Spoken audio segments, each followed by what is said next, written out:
Bonjour, le thème d'un temps pour notre couple aujourd'hui sera la libido dans le couple, ses variations, trucs et astuces pour la retrouver.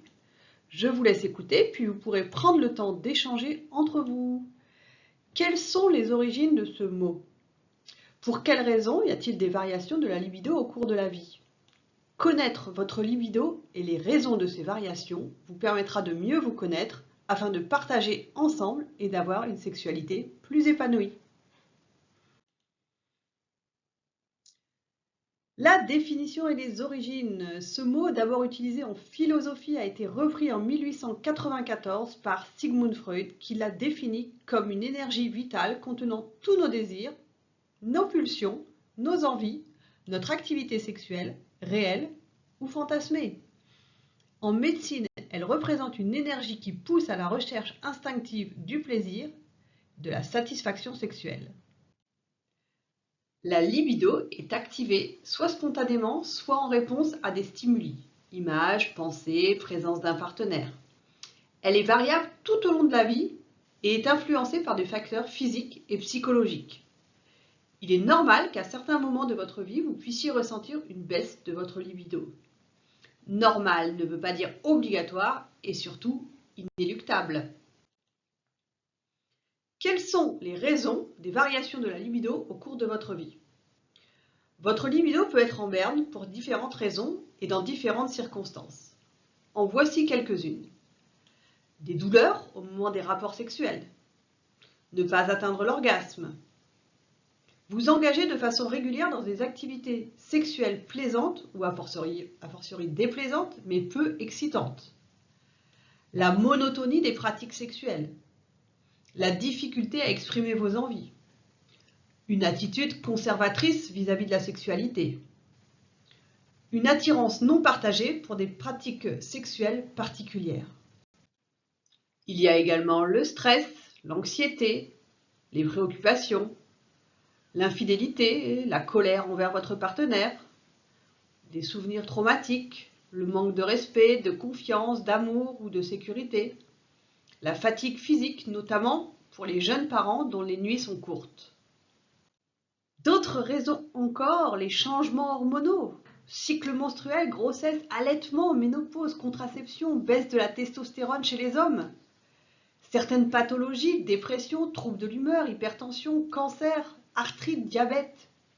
Une opération chirurgicale qui touche les seins, les organes génitaux ou un accouchement qui peuvent susciter mésestime de soi ou perte de confiance. Certains médicaments, les pilules contraceptives, les antidépresseurs, les traitements contre la chute des cheveux, les problèmes de prostate ou la pression artérielle, l'abus d'alcool ou de drogue. Voici encore d'autres raisons de variation de votre libido au cours de votre vie.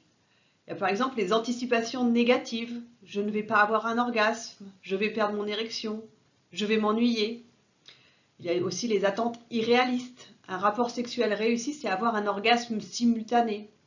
Mon partenaire ne doit pas avoir de problème d'érection s'il est excité par moi. Il y a aussi l'angoisse de performance. Je dois avoir une érection ferme et durable pour qu'elle ait du plaisir. Je dois maîtriser mon éjaculation. Si je suis excitée, je ne dois pas avoir de problème de lubrification. Les croyances erronées. La pénétration est indispensable à la réussite de l'acte sexuel. Un homme a des besoins sexuels naturellement plus forts qu'une femme. Une femme a besoin de romantisme pour éprouver du plaisir sexuel. Le bon déroulement du cycle du désir sexuel nécessite qu'une satisfaction soit retirée du rapport sexuel. Idéalement, une satisfaction sexuellement proprement dite, plaisir sexuel avec ou sans orgasme. Il y a aussi une satisfaction émotionnelle, moment d'intimité avec le partenaire, et également la perception de la satisfaction de votre partenaire. Le plaisir sexuel peut perdre son intérêt s'il n'est pas partagé. Faites une première pause dans cette vidéo et prenez quelques instants pour réfléchir à votre libido. Avez-vous déjà remarqué des variations de libido? Chez vous? Chez votre partenaire? À quel moment? Dans quelles circonstances? Dans quelles raisons, citées ci-dessus, avez-vous pu remarquer cette baisse de libido? Maintenant, nous allons voir les trucs et astuces pour retrouver votre libido. Heureusement, la diminution de la libido n'est pas inéluctable. Il existe des méthodes simples pour retrouver un appétit sexuel normal.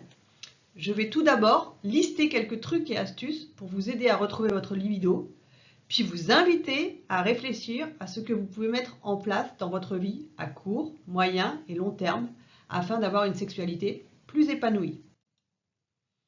Alors, les premiers trucs et astuces. Envisagez la situation comme un problème de couple et pas comme celui d'un seul.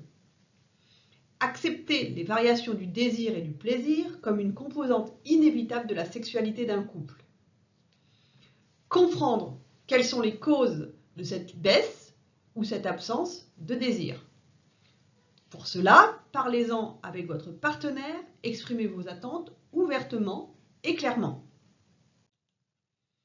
Ensuite, bien évidemment, vous pouvez en parler à votre médecin et changer de traitement s'il est en cause dans la baisse de la libido.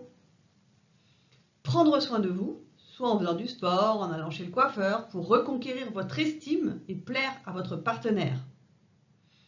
Créer un climat d'intimité émotionnelle et sexuelle fait d'échanges, de valorisation et de sécurité.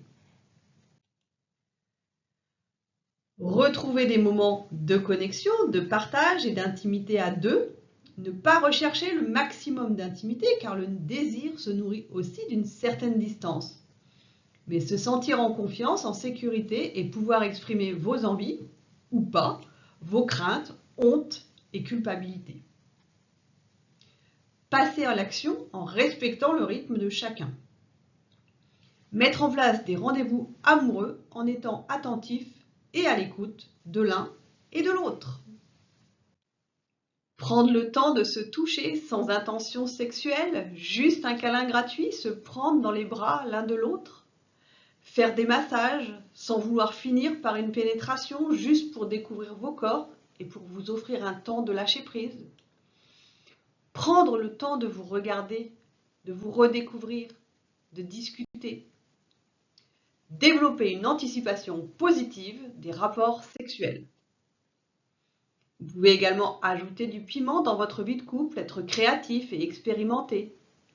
À ce titre, échouer dans une nouvelle expérience érotique est plutôt un signe de vitalité du couple. Ceux qui ne prennent plus de risques glissent insidieusement dans la routine sexuelle. La sexualité est un sport d'équipe.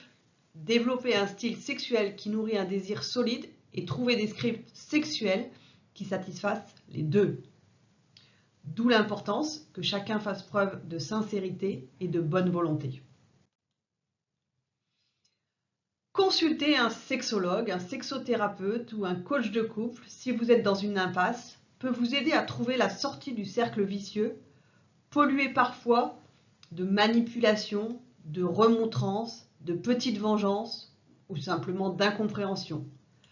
Car si tout le monde insiste sur l'importance d'une bonne communication dans le couple, ce n'est pas toujours si facile lorsque l'on aborde la question de la sexualité.